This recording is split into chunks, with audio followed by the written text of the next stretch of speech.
रे मना ले, चल तू वहाँ, चल रे मना ले, चल तू वहाँ, जग का जहाँ कोई शोर नहीं, शोर नहीं, कोई शोर नहीं। एक मेरा मनमीत जहाँ।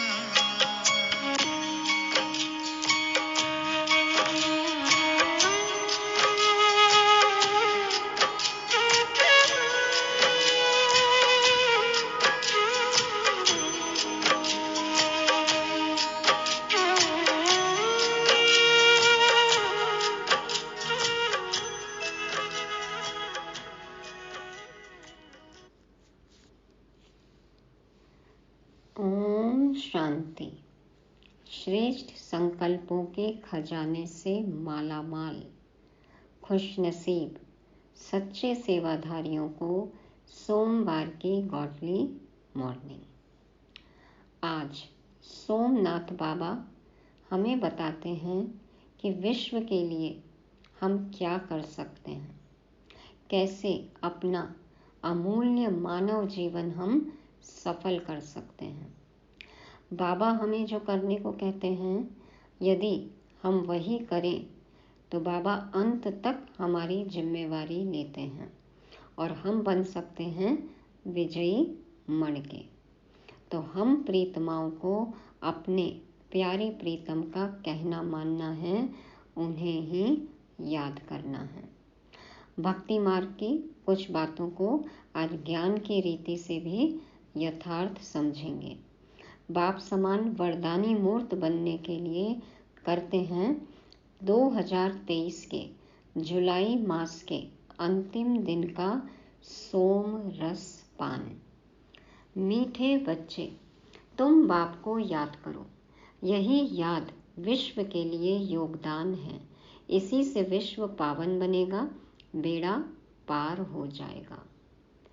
इस विश्व का बेड़ा डूबा हुआ है, कैसे पार होगा? बाबा कहते हैं कि तुम सिर्फ बाप को याद करो। यह है सबसे बड़ी सेवा। विश्व के लिए यदि हम कुछ करना चाहते हैं तो ये हमारा सबसे बड़ा योगदान होगा कि हम पवित्रता के सागर को याद करें, उनसे पवित्रता की किरणें लें, पावन बने। तो बाबा कहते हैं याद करो, पावन बनो, इससे ही विश्व पावन बनेगा और बेड़ा पार हो जाएगा। ये होगा हमारा सबसे बड़ा योगदान विश्व के लिए, ब्रह्मांड के लिए। प्रश्न है, किन बच्चों की संभाल अंत समय में स्वयं बाप दादा करते हैं? किन बच्चों की संभाल अंत समय में स्वयं बाप दादा करते हैं? हमेशा करते हैं और अंत समय में भी करते हैं। किनकी संभाल?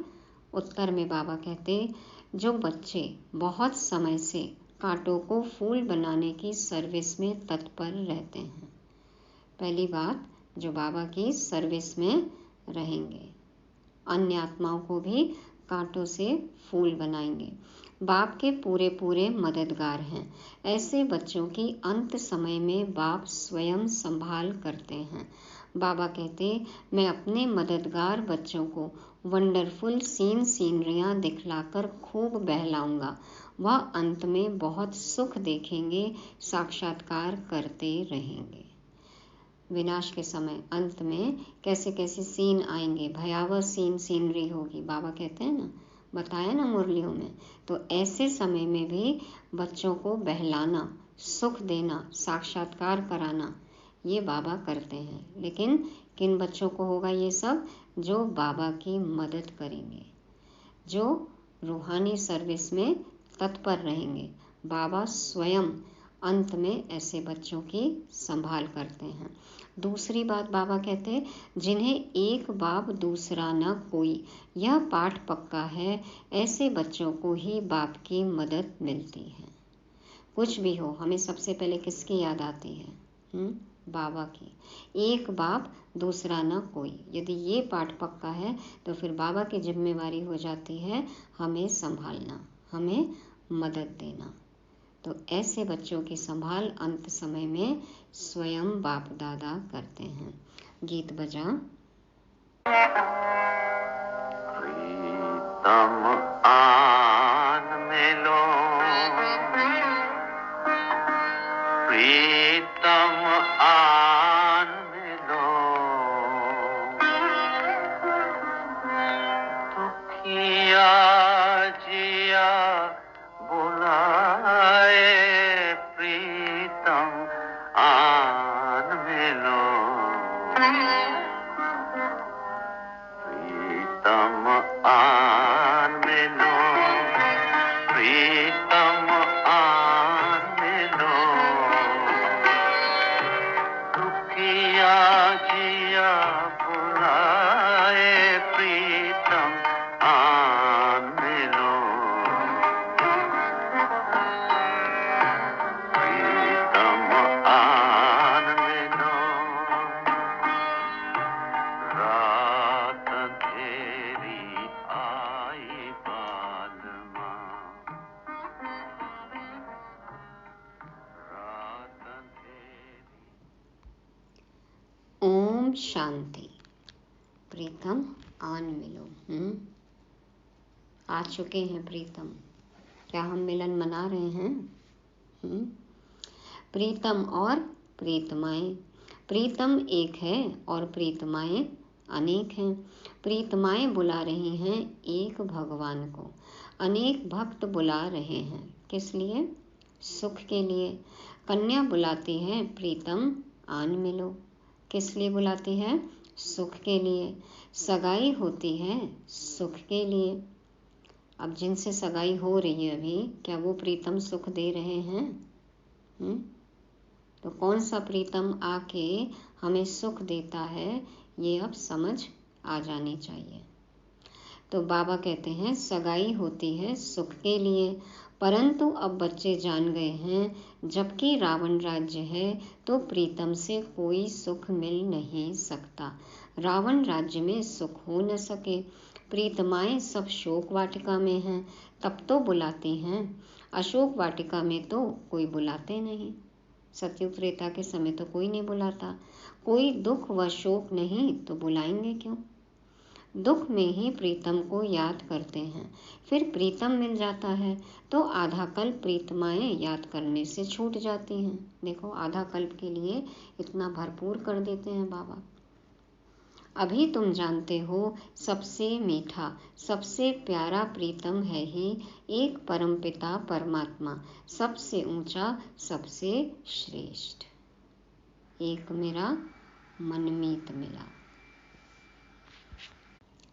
सबसे ऊंचा सबसे श्रेष्ठ।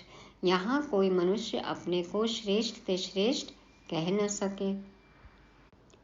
भल कहते हैं ईश्वर सर्वव्यापी है, शिवोहम, परंतु एक दो से श्रेष्ठ तो होते ही है ना।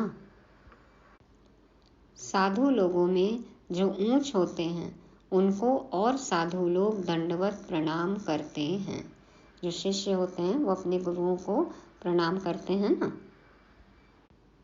परंतु सबसे ऊंचते ऊंच एक ही प्रीतम परम पिता परमात्मा गाया हुआ है। सब उनको याद करते हैं, जरूर सुख के लिए। जब बहुत दुख होता है तो बहुत प्रीतमाएं याद करती हैं। अभी बच्चों को इतना दुख का अनुभव नहीं है, अजुन तो बहुत दुख आने वाला है।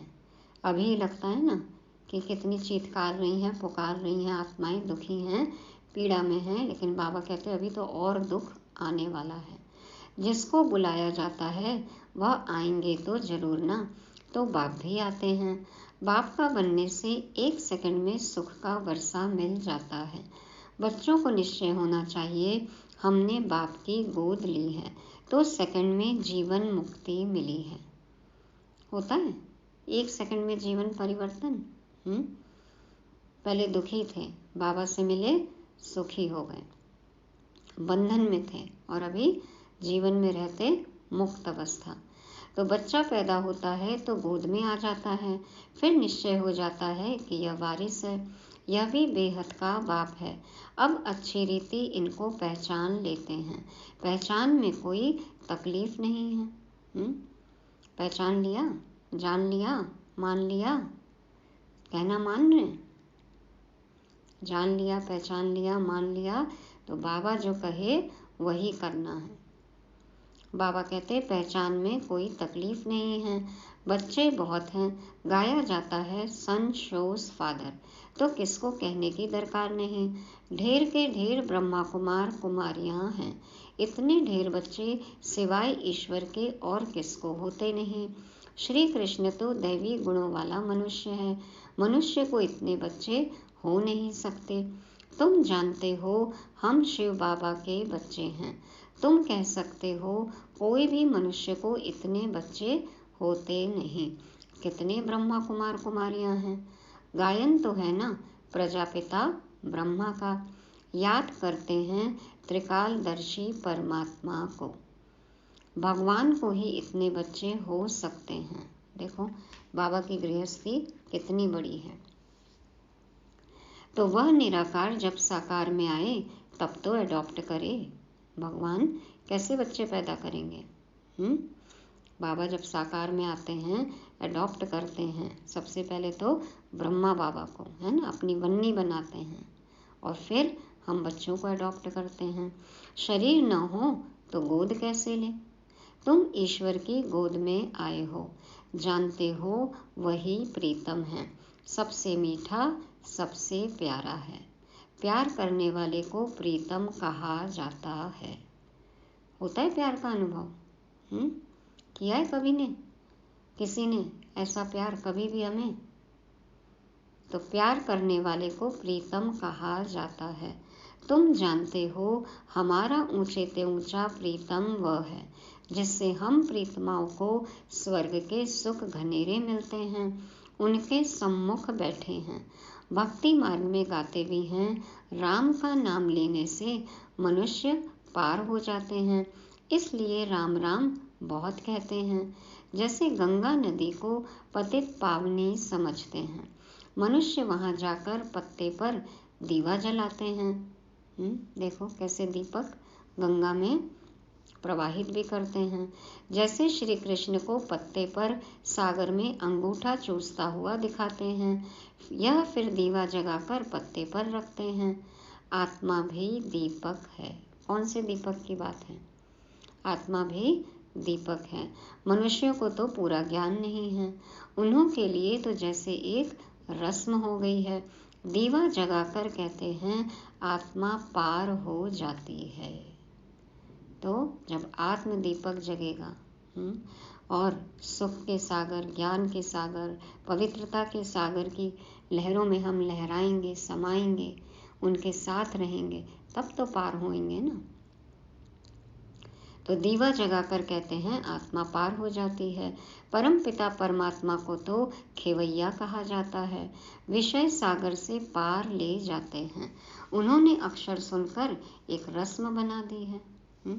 ये सब बातें यहाँ की थी और जिसको देखो भक्ति में हम कर्म कांड के रूप में करने लग गए। बाप आत्मा का दीवा जगाते हैं, यह सब निशानियां हैं। आत्मा को ही यह शरीर छोड़ जाना पड़ता है, उस पार परम धाम में। कहाँ जाती है आत्मा? उस पार परम धाम में। तुम जानते हो आत्मा अज्ञान सागर से उस पार जा रही है। खेवैया तो बाप ही है। गंगा जी को खेवैया अक्षर नहीं दिया जा सकता। खेवैया अथवा साजन तो साथ साथ चाहिए। खेवैया अथवा साजन तो साथ साथ चाहिए, जो पार भी ले जाए और प्यार भी करें। कितनों को साथ में उस पार ले जाते हैं, भिन्न भिन्न नाम रख दिए हैं। बाकी बोट में व स्टीमर में बिठाए कोई ले नहीं जाते हैं। तुम बच्चे जानते हो कैसे याद की यात्रा में रहते हैं। इसमें कुछ मुख से राम राम कहने की दरकार नहीं। मनुष्य तो कहते हैं राम राम कहो, कहते हैं ना जपो, तो मन का जाप है, अजपा जाप है। समझते हैं हम यह नाम दान करते हैं। बाप फिर दान देते हैं अविनाशी ज्ञान रत्नों का। कहते हैं मीठी मीठी लाडली आत्माएं मुझ बाप को याद करो। यही बाप की याद विश्व के लिए योगदान है। क्योंकि जब हम बाबा की याद में बैठते हैं, पवित्रता के सागर, ज्ञान के सागर की याद में बैठेंगे, तो फिर वैसे ही वाइब्रेशन होते हैं, वही फैलते हैं। तो विश्व क्या है? पावन होगा। हम भी पावन होंगे, विश्व भी पावन होगा। ये योगदान है हमारा। शिव बाबा को याद करो। वास्तव में राम भी परमपिता परमात्मा को कहते हैं, परंतु फिर रघुपति राघव राजा राम कह देते हैं। जबकि क्या है? एक राम दशरथ का बेटा, एक राम घट घट में लेटा, एक राम का चहुं ओर पसारा, एक राम दुनिया से न्यारा। तो दुनिया से जो न्यारा राम है शिव बाबा, उनको याद करना है। तुम बच्चों ने अब ड्रामा को जाना है। स्वर्ग से लेकर के तुमको सब मालूम है कौन कौन आया है, कैसे फिर आएंगे। जो कुछ होता आया है वह सब ड्रामा में नोंद है। यह भोग आदि लगाया जाता है, यह सब ड्रामा में नोंद है, नई कोई बात नहीं। तुम साक्षी हो, देखते हो। हर एक एक्टर है, जानते हैं वह अपना पार्ट बजाए वापस जाते हैं खुशी से। तो सबको साक्षी होकर देखना है। हर आत्मा एक्टर है और सब अपना अपना पार्ट बजा रहे हैं, और हमें अपना पार्ट अच्छी तरह बजाना है, बाबा के साथ खुशी खुशी जाना है। मनुष्य कहते हैं मरा तो स्वर्गवासी हुआ। तुम जानते हो हम स्वर्गवासी बनने के लिए पुरुषार्थ करते हैं। मनुष्य काशीवास करते हैं ना, अंतिम समय में देखो सब वाराणसी आ जाते हैं, काशीवास करते हैं। काशी को शिव की नगरी कहते हैं। कहते हैं कि वहाँ शरीर त्यागेंगे तो मोक्ष मिलेगा। तो मनुष्य काशीवास करते हैं ना, गंगा जी के किनारे पर बैठते हैं। शिव का तो मंदिर है काशी विश्वनाथ, शिव की याद में सदैव रहते हैं। गंगा की भी महिमा करते हैं। देखो वो दशाश्वमेध घाट है, वहाँ पर कहते हैं चिता की राख कभी भी ठंडी नहीं होती है। एक के बाद एक कंटिन्यूस चिताएं जो है वो जलती रहती हैं, लाइन लगी रहती है। तो आते हैं गंगा के किनारे, तो बाबा कहते हैं गंगा की भी महिमा करते हैं, शिव की भी महिमा करते हैं। गंगा में कोई काशी कलवट नहीं खाते। काशी कलवट का मंदिर अलग है, वहाँ पे काशी विश्वनाथ मंदिर के पास में, तो वहाँ पे अपना जीवघात करते थे। तो गंगा में कोई काशी कलवट नहीं खाते। बरोबर पतित पावन तो शिव ही है, यह भेद है। माना गंगा में और शिव में यह अंतर है। शिव बाबा पतित पावन है, गंगा नहीं है पतित पावनी। शिव का मंदिर है, आगे एक कुएं में शिव पर बलि चढ़ते थे, तलवार लटकती थी, उसी में कूदते थे। तो तुम बनारस वालों को अच्छी रीति ज्ञान दे सकते हो। इतने भक्त आते हैं ना, तो बाबा कहते हैं जहाँ मेरे भक्त हैं, जहाँ मंदिर है, वहाँ जाकर समझाओ। बोलो तुम यहाँ बैठे हो, गंगा का कंठा भी है, शिव का मंदिर भी है, फिर तुम शिव पर बलि क्यों चढ़ते हो? शिव पतित पावन है, वह गंगा। वास्तव में पतित पावन तो शिव ही है, भगवान के पास ही बलि चढ़ते हैं। भगवान पर बलि थोड़ी चढ़ेंगे। यदि आप खुद ही भगवान हो तो क्या आप भगवान के पास बलि चढ़ोगे? भगवान के पास बलि चढ़ेंगे?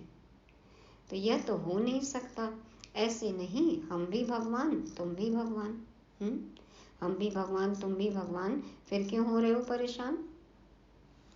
तो भगवान पतित थोड़ी हो सकता है जो गंगा पर स्नान करने जाते हो। सर्वव्यापी के ज्ञान को तुम झट उड़ा सकते हो। बताओ कि बाप एक है, हम सब बच्चे हैं, भगवान सब जगह नहीं है। सब जगह है तो फिर किसको पुकारते हो, कहाँ से? तो सर्वव्यापी के ज्ञान को तुम झट उड़ा सकते हो। पतित पावन शिव है, यह सिद्ध कर बताना है। बच्चों को पॉइंट दी जाती है समझाने लिए। काशी में समझाना सबसे सहज और अच्छा है। कितनी भक्ति है ना, देखो काशी शिव नगरी। शिव का मंदिर है तो जरूर कभी आया है। शिव को हमेशा बाबा कहा जाता है। उनको अपना शरीर कभी मिलता नहीं। ऐसे तो शिव नाम बहुत बच्चों के हैं, अथवा श्री कृष्ण भी लाखों के नाम होंगे। नाम तो रख लिए, लक्षण लक्षण भी एक बात में ही है कि श्री कृष्ण जैसे बहुत गर्लफ्रेंड हम रख सकते हैं, बाकी गुण वो मत पूछो। तो ऐसे तो शिव नाम बहुत बच्चों के हैं, अथवा श्री कृष्ण भी लाखों के नाम होंगे, परंतु वह श्री कृष्ण तो सतयुग में था ना। श्री कृष्ण के भक्त श्री कृष्ण की मूर्ति उठाए पूजा करेंगे, मनुष्य की तो नहीं करेंगे। तो सिद्ध होता है श्री कृष्ण सतयुग में होता है। मनुष्यों को पता नहीं है राधे कृष्ण कौन है, उन्होंने कब राजाई की है, यह बाप बैठ समझाते हैं। तुम हो स्वदर्शन चक्रधारी। बाबा कहते हैं हम कौन हैं? स्वदर्शन चक्रधारी। विष्णु के ऊपर यह स्वदर्शन चक्रधारी नाम कैसे पड़ा, क्या किया, यह तो कोई समझा नहीं सकते हैं। सृष्टि चक्र का राज तो हम बच्चों को पता है ना, तो फिर यह अलंकार कैसे दे दिया विष्णु के हाथ में, क्योंकि संपूर्ण स्टेज। तो बाबा कहते हैं कि विष्णु के ऊपर यह स्वदर्शन चक्रधारी नाम कैसे पड़ा, क्या किया, यह तो कोई समझा नहीं सकते हैं। बाप तो है निराकार, विष्णु को इतने हथियार कहाँ से आए कोई जानते नहीं हैं। दिखाया ना, शंख चक्र गदा और पद्म, तो ये सब क्यों उनके हाथ में दिखाया गया है ये किसी को भी पता नहीं है। हम समझते हैं यह सब ड्रामा में नूंद है। भक्ति मार्ग में भी जिन्होंने चित्र बनवाए हैं वही बनाएंगे, सब बना बनाया खेल है। आधा कल्प भक्ति आधा कल्प ज्ञान मार्ग चलता है। इन बातों को तुम जानते हो, तुमको ही मजा आता होगा। अब तो मजा आता है ना, क्योंकि समझ मिल गई है, हर चित्र का राज पता है। अब बाबा ने जो चित्र बनवाए वो भी समझते हैं, भक्ति मार्ग में भी क्यों ऐसे चित्र बने, उनका क्या रहस्य है, ये सब भी हमें पता है। तो बाबा कहते हैं तुमको ही मजा आता होगा। जो सच्ची सच्ची प्रीतमाएं हैं वह प्रीतम तो झूठा है। झूठी और सच्ची चीज में फर्क तो है ना। झूठा प्रीतम और सच्चा प्रीतम है सबको अनुभव।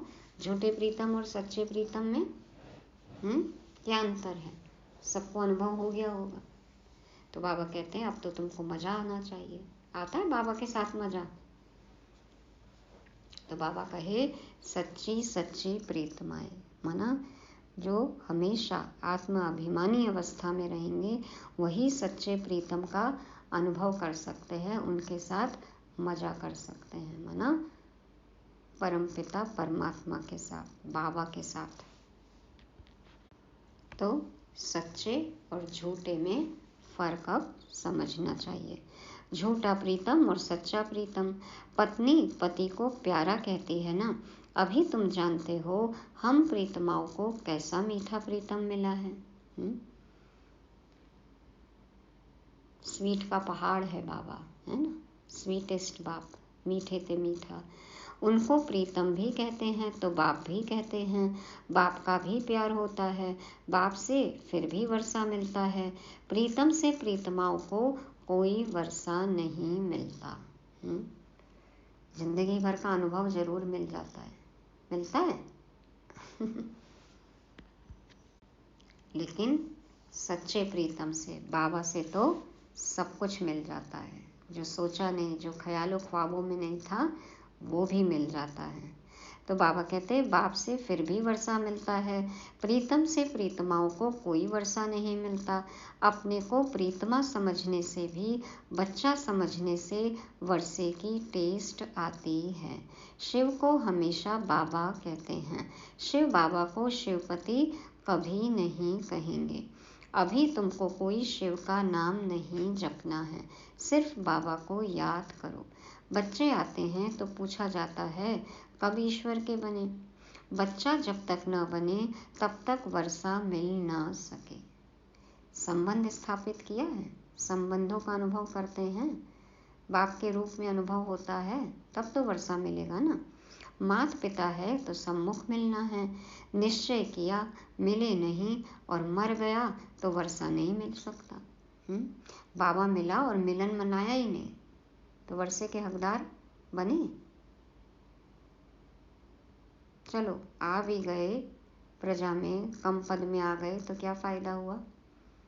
तो बाबा कहते हैं निश्चय किया मिले नहीं और मर गया तो वर्षा नहीं मिल सकता है। चलते रहेंगे इस ज्ञान मार्ग में तब तो अनुभव होगा ना। बीच में छोड़कर चले गए तो क्या प्राप्ति होगी। ऐसे बहुत हैं जो वर्षा नहीं पाते, प्रजा में चले जाते हैं। बाप कहते हैं निश्चय हो गया या वही माता पिता है तो सम्मुख आना पड़े। मधुबन अपने घर तो जाना चाहिए ना, देखना चाहिए, अनुभव करना चाहिए, मिलना चाहिए। फिर सर्विस कर आप समान बनाना है, प्रजा बनानी है और फिर अपना वारिस भी बनाना है। घर बैठे तो नहीं होगा, मेहनत करनी है। कब तक बैठे रहेंगे घर में। हिम्मत करनी है, आगे बढ़ना है। बाबा कहते हैं मेहनत करो। इन बातों पर बच्चे विचार सागर मंथन नहीं करते, अपने ही कंफर्ट जोन में हैं, सोचते ही नहीं आगे, और पाने की इच्छा ही नहीं है। सब संतुष्ट आत्मा है ना। श्री कृष्ण लीला मशहूर है। लीला तो सतयुग में होती है, यहाँ थोड़ी हो सकती। यह तो कॉपी करते रहते हैं। कृष्ण के जो चरित्र हैं, असली चरित्र, वो तो सतयुग में होगा ना। यहाँ पे तो खेल पाल करते रहते हैं, कॉपी करते रहते हैं। स्वर्ग में क्या क्या होगा, कैसे महल होंगे, यह तो बच्चे महसूस कर सकते हैं। वहाँ की तो बात मत पूछो। यहाँ किसी का घर देखते हैं तो कहते हैं वाह क्या आलीशान घर बनाया है। फिर स्वर्ग के महलों की तो बात ही मत पूछो, क्या नहीं होगा। मुख पानी होता है, सोच के ही मुख में पानी आ जाता है। बाप सुख ही देते हैं, दुख के लिए बाप का आह्वान थोड़ी करते हैं। दुनिया में बड़ा दुख है। एक घर में अगर बहू छटेली आ जाती है तो घर को डांवाडोल कर देती है। एक भी आत्मा घर में ऐसी आ गई अलग हट के, देखो बाबा क्या कहते हैं, छटेली आ गई माना अलग संस्कार वाली आ गई तो पूरा घर हिल जाता है। नींव हिल जाती है घर की, क्या से क्या हो जाता है। बहू की बात है, उदाहरण दिया बाबा ने, क्योंकि चलो वो दूसरे परिवार से आती है, लेकिन परिवार में कोई भी आत्मा कैसे निकल जाती है तो देखो घर का क्या हाल हो जाता है। ऐसे बहुत घर बाबा के देखे हुए हैं। अभी समय बहुत थोड़ा है, बाप के बनो तब बाबा मदद दे। भगवान की मदद चाहिए ना, तो उनके बने तो सही पहले। वारिस ही नहीं बनते तो वर्षा देने वाले की मदद कैसे मिले। बाप कहते हैं डरो मत, साहूकार लोग तो डरते हैं, यह बाप तो दाता है। भक्ति मार्ग में भी तुम मेरे अर्थ गरीबों को देते थे, उस अनुसार जन्म मिलता था। अब डायरेक्ट कहता हूँ हमारा बनो तो तुमको राज्य भाग्य दूंगा। भक्ति में भी तो भगवान के नाम पर दान पुण्य करते आए ना, तो अब तो बाबा डायरेक्ट आया है। तो बाबा गारंटी दे रहे हैं कि यज्ञ में करो, सफल करो, बाबा के बनो तो बाबा राज्य भाग्य देंगे। शिव बाबा को तो कुछ मकान आदि बनाना नहीं है, बाबा को चाहिए खुद के लिए कुछ, बाबा को रहना है घर में। तुमसे पूछते हैं जबकि सब खलास हो जाना है तो फिर यह मकान आदि क्यों बनाते हो। सब कहते हैं ना कि आप लोग कहते हो विनाश होगा, फिर क्यों इतना कंस्ट्रक्शन कर रहे हो। अरे तब रहे कहाँ, अब जो होगा वो तो हो गई, लेकिन अभी जाएंगे तो रहेंगे कहाँ। पिछाड़ी में भी आकर बच्चों को रहना है। ये बात बाबा ने कितनी बार कही है कि अंतिम समय में बाबा के बच्चे आएंगे घर में, तो घर तो चाहिए ना, तभी तो बाबा बहलाएंगे, खेल पाल कराएंगे, साक्षात्कार कराएंगे, सब पहुँचेंगे। कौन पहुँच पाएंगे। जो क्लीन एंड क्लियर बुद्धि होंगे ना, वही पहुंचेंगे। तो तुम पिछाड़ी में बहुत सीनरियां देखेंगे, बहुत खुशी में रहेंगे। जितना नज़दीक समय आता जाएगा, बाबा द्वारा बहुत साक्षात्कार होते रहेंगे। तो उसके लिए हमें योग बल जमा करना है।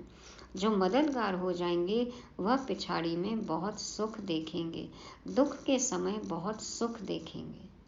एक तरफ हाहाकार होगा और इधर जय जयकार होगी। लेकिन जो मददगार होंगे वही ये सब अनुभव कर सकेंगे। तो दुख के समय बहुत सुख देखेंगे, वह वंडरफुल सुख है। पाकिस्तान में भी तुम मौज में बैठे थे, 14 साल। देखो बाहर क्या क्या हो रहा था, कैसे कैसे सीन थे, और बाबा के बच्चे अंदर एकदम सेफ। जैसे कहते हैं ना, भट्टी में बिल्ली के पोंगरे। तो वैकुंठ में कैसे स्वयंवर होते हैं, लक्ष्मी नारायण का कैसे राज्य चलता है, सब बाबा साक्षात्कार कराते थे। बाबा कराते थे साक्षात्कार, जिनका पाठ था साक्षात्कार का, और फिर वो आकर नाटक करते थे, बताते थे। तुम बहुत देखेंगे अगर शिव बाबा की मत पर कांटों को फूल बनाने में मदद करते रहेंगे। तो कहा जाता है, हिम्मते मर्दा मददे खुदा। आप हिम्मत करोगे तो बाबा मदद करेंगे। ऐसे प्रीतम को तो बहुत याद करना चाहिए। दुनिया थोड़ी जानती है, इतने ढेर बच्चे हैं तो जरूर उनका माता पिता होगा ना, जिससे सुख घनेरे मिलते हैं। यह महिमा कोई लौकिक माँ बाप की थोड़ी है। तुम प्रैक्टिकल देखते हो, कितने ढेर बच्चे हैं। क्रिएटर गॉड फादर है, क्रिएट करेंगे तो एडॉप्ट करेंगे ना। किस द्वारा? यह है मुख वंशावली। समझाना बहुत सहज है। अभी ईश्वर की गोद लेते हो, फिर दैवी गोद मिलेगी। अभी डायरेक्ट भगवान की संतान, फिर तो देवताओं की संतान बनेंगे, फिर आसुरी, और फिर आसुरी गोद। इस ईश्वरीय गोद से हम शांति धाम सुख धाम जाते हैं, आसुरी गोद से दुख धाम जाते हैं। यह मंत्र याद कर लो। बाबा कहते हैं, यह मंत्र याद कर लो, ऐसा होगा ही होगा।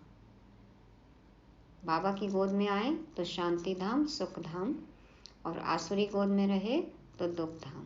इसलिए मन मना भव का मंत्र भी याद रखना है। बांधेली गोपिकाएं पुकारती हैं तो उन्हों के लिए कोई ना कोई प्रयत्न करना पड़ता है। कोई बांधेली है, मजबूरी है, तो देखो बाबा मदद करते हैं।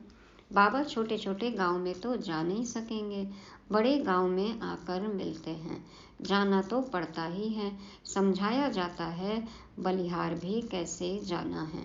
राजा जनक बलि चढ़ा, फिर कहा गया अब ट्रस्टी हो संभालो। यदि आपने खुद को पूरा बलिहार कर दिया तो फिर बाबा जिम्मेवारी लेते हैं। बाबा कहते हैं अब ट्रस्टी होकर संभालो।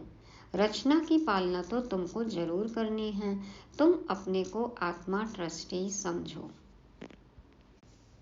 अब घर गृहस्थी भी है तो जिम्मेवारी निभानी है, लेकिन ट्रस्टी समझकर, सेवा का संबंध समझकर। माया रावण दुख देने वाली है, इसलिए रावण का कोई मंदिर नहीं है। बाकी बुत बना देते हैं। रावण ने बहुत दुख दिया है, जितना दुख दिया है उतना ही वर्ष वर्ष उनको जलाते रहते हैं। जलाने से सुखी हो गए? जब तक अंदर के रावण को नहीं जलाएंगे सुख अनुभव नहीं होगा। शिव बाबा ने सुख दिया है तो उनका मंदिर बड़ा आलीशान है। देखो 12 ज्योतिर्लिंगम, एक से एक आलीशान मंदिर भारत में। रावण दुख देने वाले का मंदिर हो ही नहीं सकता, उसको तो खत्म कर देते हैं। जो कुछ देखने में ही नहीं आता, शिव बाबा का मंदिर तो देखने में आता है। कितनी पूजा होती है। वास्तव में एवर पूज्य है ही एक शिव बाबा, दूसरा ना कोई। भले ही कितनों की भी आप पूजा करो, लेकिन एवर पूज्य तो और पूजा के लायक तो सिर्फ एक शिव बाबा ही है, दूसरा ना कोई। तुम फिर पूज्य से पुजारी बनते हो। पहले हमारी भी पूजा होती है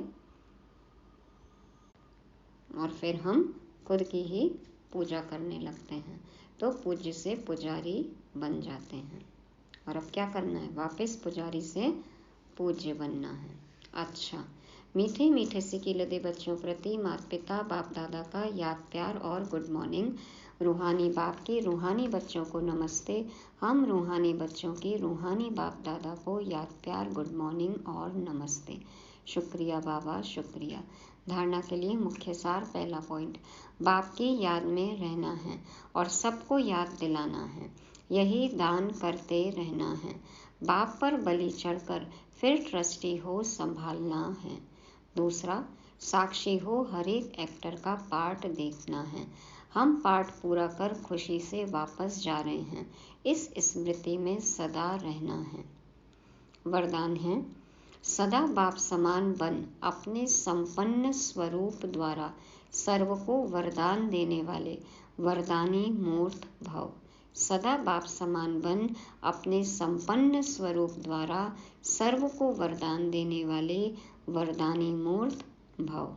बाप दादा समझाते हैं, भारत में विशेष देवियों को वरदानी के रूप में याद करते हैं, लेकिन ऐसे वरदानी मूर्त वही बनते हैं जो बाप के समान और समीप रहने वाले हों। अगर कभी बाप समान और कभी बाप समान नहीं, लेकिन स्वयं के पुरुषार्थी हैं, तो वरदानी नहीं बन सकते, क्योंकि बाप पुरुषार्थ नहीं करता, वो सदा संपन्न स्वरूप में है। तो जब समान अर्थात संपन्न स्वरूप में रहो, तब कहेंगे वरदानी मूर्त। तो जो वरदानी मूर्त आत्माएं हैं, वो अचल अडोल सदा एक रस स्थिति में, उनकी स्थिति हिलती नहीं है, ऊपर नीचे नहीं होती है। ये नहीं कि कभी पुरुषार्थ कर रहे हैं और कभी संपन्न स्टेज है, भरपूर है, और कभी खाली हो गए, कभी अधिकारी कभी भिखारी, ऐसे नहीं। बाबा कहते हैं क्योंकि बाप कभी पुरुषार्थ नहीं करता, वो सदा संपन्न स्वरूप में है। तो सदा संपन्न स्वरूप में होंगे तभी वरदानी मूर्त कहला सकते हैं। तो पूजा लायक बनना है तो बाप के समान बनना है। स्लोगन है, याद की तीव्र दौड़ी लगाओ तो बाप के गले का हार विजयी मणके बन जाएंगे। याद की तीव्र दौड़ी लगाओ तो बाप के गले का हार विजयी मणके बन जाएंगे। सदा बाप की याद में रहना है, तेज दौड़ना है, 108 की माला में आना है, अष्टरत्न में आना है। तो विजयी मणके हमें बनना है, उसके लिए एक मनमीत की ही याद में रहना है। ये थी आज की मुरली। रिवाइज करने के लिए पॉइंट है, पहला, विश्व के लिए योगदान। क्या होगा सबसे बड़ा योगदान? कि हम एक बाबा की ही याद में रहें। दूसरा, कौन सा पाठ पक्का हो? एक बाप दूसरा ना कोई। जब ये पाठ पक्का होगा तब हमें बाप की मदद मिलती है। तीसरा, कैसे याद करेंगे आज बाबा को? प्रीतम रूप में और खेवैया के रूप में। चौथा है वरदानी मूर्त, तो सदा संपन्न स्वरूप हो, सदा बाप के समान, तब कहलाएंगे वरदानी मूर्त। और पांचवा, विजयी मणके बनना है, तो सदैव बाप की याद में रहना है, तीव्र दौड़ी लगाना है। ओम शांति।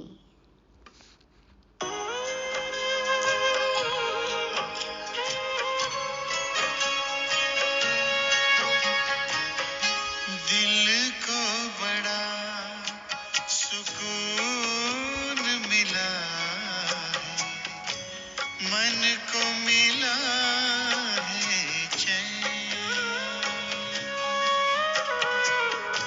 दिल को बड़ा सुकून मिला है, मन को मिला है चैन। उसने मुझको अपना कहकर प्यार दिया दिन